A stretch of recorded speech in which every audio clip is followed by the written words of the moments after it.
어머니, 저 이제 못 버티겠어요. 며느리가 무릎 꿇고 통곡하던 그날 밤, 시어머니는 차갑게 돌아섰습니다. 요즘 사람들은 왜 이렇게 약하니? 하지만 며칠 뒤 병원에서 받은 진단서 한 장이 모든 것을 바꿔놓았습니다. 환자분은 지금 당장 쉬지 않으면 생명이 위험합니다. 시어머니의 손이 떨렸습니다. 자신이 한 말이 며느리를 죽음 직전까지 몰고 갔다는 사실을 그제야 깨달았기 때문입니다. 이 시어머니와 며느리에게는 어떤 사연이 있을까요? 시작 전에 구독과 좋아요는 저에게 큰 힘이 됩니다. 여러분이 어디서 이 영상을 보고 계신지 댓글로 남겨주시면 복이 그곳으로 달려갈 겁니다.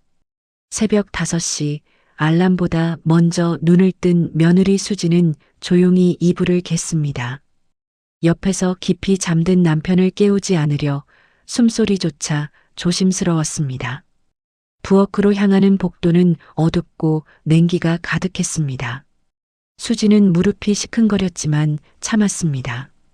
시어머니가 일어나시기 전에 아침상을 차려야 했으니까요. 된장찌개를 끓이고 반찬 6가지를 작은 접시에 정갈하게 담고 밥을 퍼서 뚜껑을 덮었습니다. 손은 계속 움직였지만 머릿속은 텅 비어 있었습니다. 언제부터인가 수지는 아무 생각도 하지 않는 게 편해졌습니다. 시계가 6시를 가리킬 때쯤 시어머니가 방에서 나왔습니다. 벌써 일어났구나. 그래도 며느리가 부지런해서 다행이야. 칭찬 같았지만 수지는 웃을 수 없었습니다.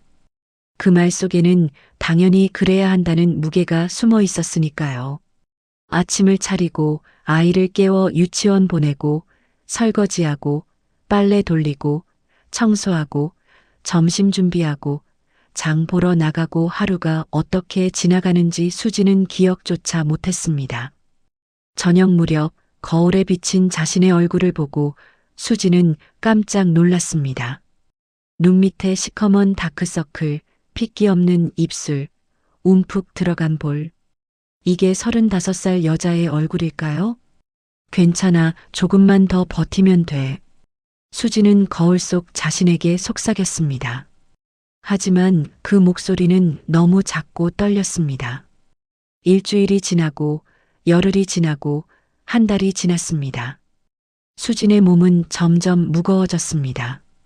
아침에 일어날 때마다 온몸이 납덩이처럼 가라앉는 느낌이었습니다. 엄마, 왜 자꾸 한숨 쉬어? 5살 딸아이가 물었습니다. 수지는 깜짝 놀라 억지로 웃음을 지었습니다.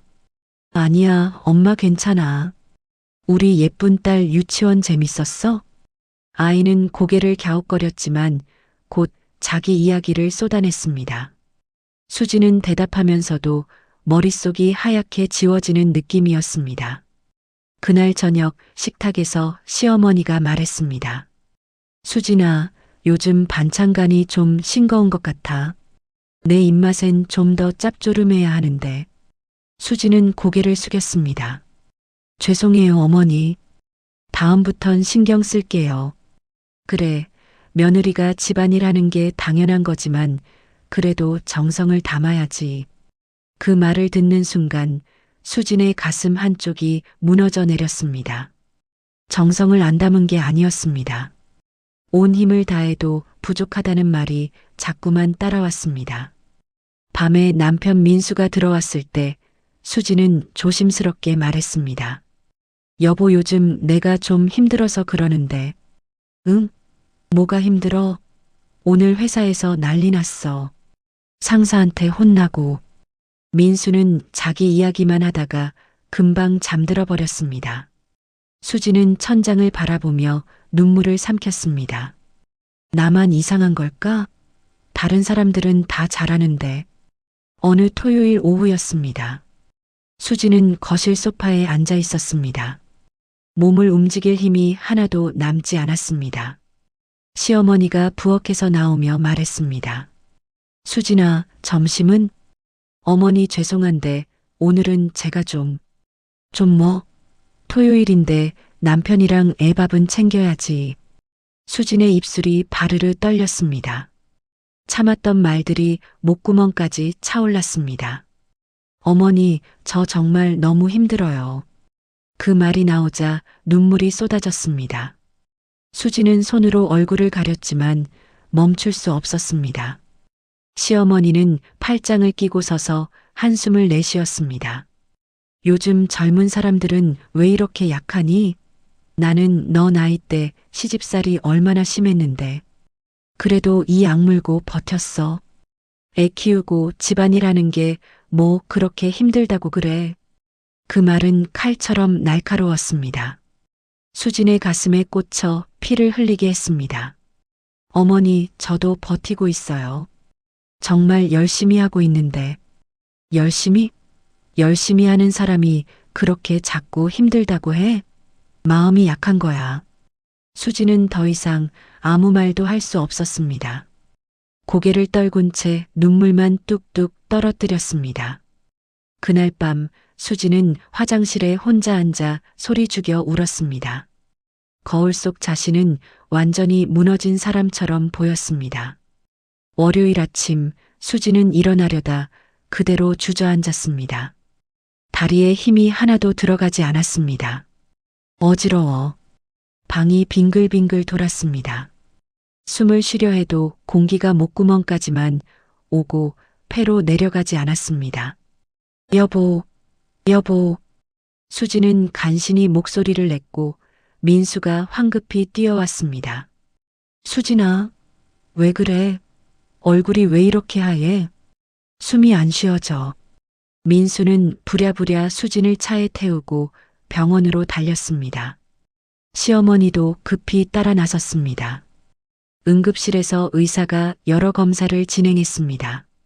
혈압 측정, 심전도, 혈액 검사 시간이 지나고 결과가 나왔습니다. 의사는 차트를 보며 심각한 표정으로 말했습니다.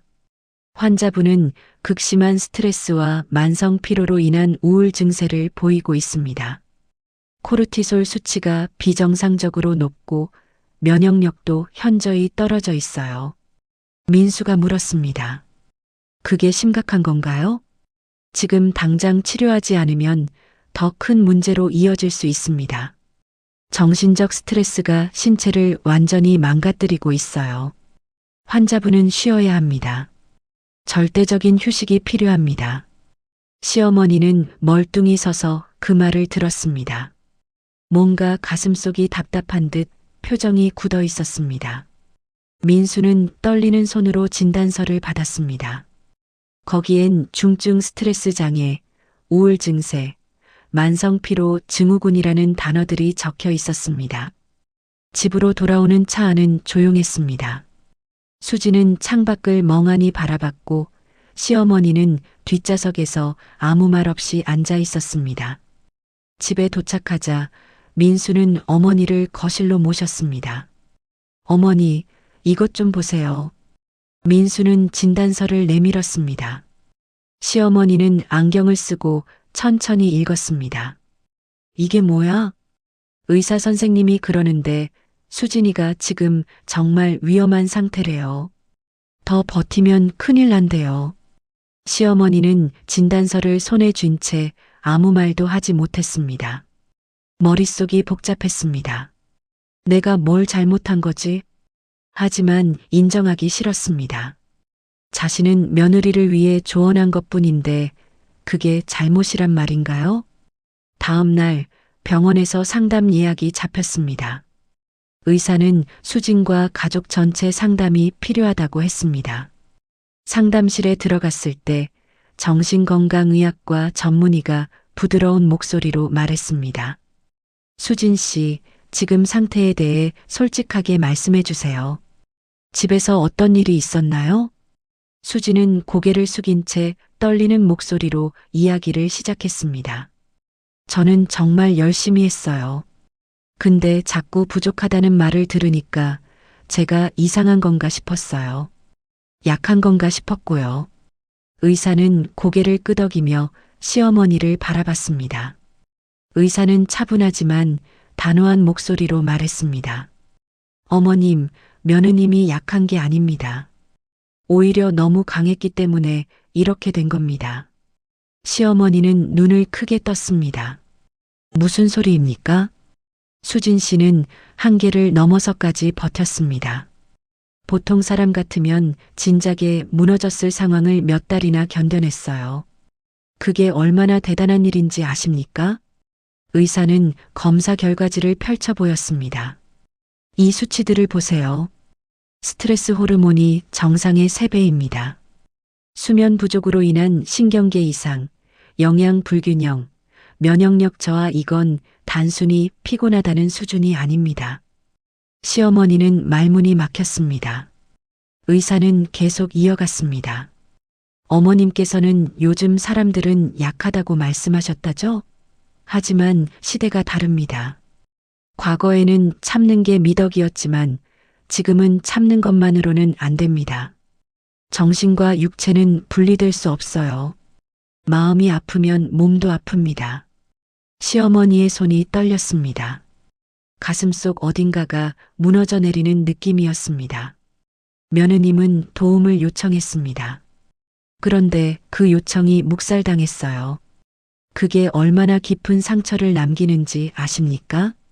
수지는 눈물을 흘렸습니다. 처음으로 누군가 자신의 고통을 이해해 주는 것 같았습니다. 의사는 마지막으로 말했습니다. 지금이라도 늦지 않았습니다. 하지만 가족 모두가 변해야 합니다. 특히 어머님께서 먼저 이해해 주셔야 해요.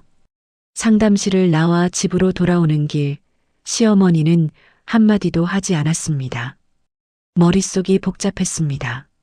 내가 정말 잘못한 걸까? 집에 도착해서도 시어머니는 방에 들어가 혼자 앉아 있었습니다. 며느리의 얼굴이 자꾸 떠올랐습니다. 눈물 흘리던 모습, 힘없이 고개 숙이던 모습, 무너져 내리던 모습. 나도 옛날엔 힘들었어. 그래도 버텼는데. 하지만 의사의 말이 머릿속을 맴돌았습니다. 너무 강했기 때문에 이렇게 된 겁니다. 시어머니는 가만히 생각했습니다. 자신도 젊은 시절 시어머니한테 똑같은 말을 들었습니다. 약하다. 요즘 사람들은 버티질 못한다. 그때 자신도 얼마나 속상했는지. 내가 똑같은 짓을 한 거구나. 가슴이 쿵 내려앉았습니다. 며느리가 도움을 청했을 때 자신은 외면했습니다. 오히려 나약하다고 질책했습니다. 시어머니는 눈을 감았습니다. 눈물이 주르륵 흘러내렸습니다. 미안하다, 정말 미안하다. 한참을 그렇게 앉아 있다가 시어머니는 일어났습니다. 며느리 방 앞으로 천천히 걸어갔습니다. 문 앞에 서자 손이 떨렸습니다. 뭐라고 말해야 할까요? 어떻게 사과해야 할까요? 시어머니는 문을 톡톡 두드렸습니다. 수진아, 들어가도 될까? 문이 천천히 열렸습니다. 수지는 침대에 앉아 있었고 눈이 퉁퉁 부어 있었습니다. 시어머니는 조심스럽게 방 안으로 들어갔습니다. 수진아, 내가 할 말이 있어. 수지는 고개를 들었습니다. 놀랍게도 시어머니의 눈에도 눈물이 맺혀 있었습니다. 미안하다, 정말 몰랐다. 시어머니는 떨리는 목소리로 말을 이었습니다. 내가 그렇게 힘든 줄 정말 몰랐어. 아니, 알면서도 모른 척 했는지도 모르겠다. 수진의 눈에서 눈물이 흘러내렸습니다. 어머니가 그렇게 말씀하시니까 정말 힘들었어요. 제가 이상한 건가, 제가 약한 건가 매일 그런 생각만 했어요. 시어머니는 수진 옆에 앉았습니다. 내가 약한 게 아니었어. 오히려 너무 강했던 거야. 나한테 미움받을까봐, 못난 며느리라고 생각될까봐 그렇게 참고 버텼던 거잖아. 수지는 고개를 숙이고 흐느꼈습니다. 시어머니는 조심스럽게 며느리의 등을 토닥였습니다. 나도 옛날에 시집살이 하면서 똑같은 말 들었어. 약하다고, 요즘 사람들은 버티질 못한다고. 그때 얼마나 속상했는지. 근데 내가 너한테 똑같이 한 거야. 시어머니의 목소리도 떨렸습니다. 미안하다. 정말 미안해. 이제부터라도 달라질게. 내 말 들어줄게. 내가 힘들면 언제든 말해. 알겠니? 수지는 고개를 들어 시어머니를 바라봤습니다. 처음으로 진심이 담긴 눈빛이 느껴졌습니다. 어머니 감사합니다. 두 사람은 그렇게 한참을 안아주며 울었습니다. 그날 이후 집안 분위기가 조금씩 바뀌기 시작했습니다. 시어머니는 아침 일찍 일어나 스스로 밥을 지었습니다. 수진이 일어나 부엌에 갔을 때 이미 밥상이 차려져 있었습니다. 어머니 제가 할 텐데. 아니야. 오늘은 내가 할게. 넌 좀 쉬어.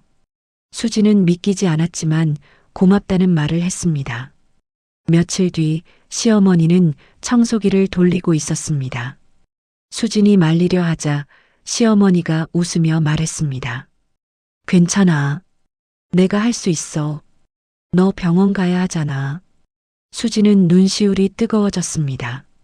주말에는 민수도 적극적으로 집안일에 참여했습니다.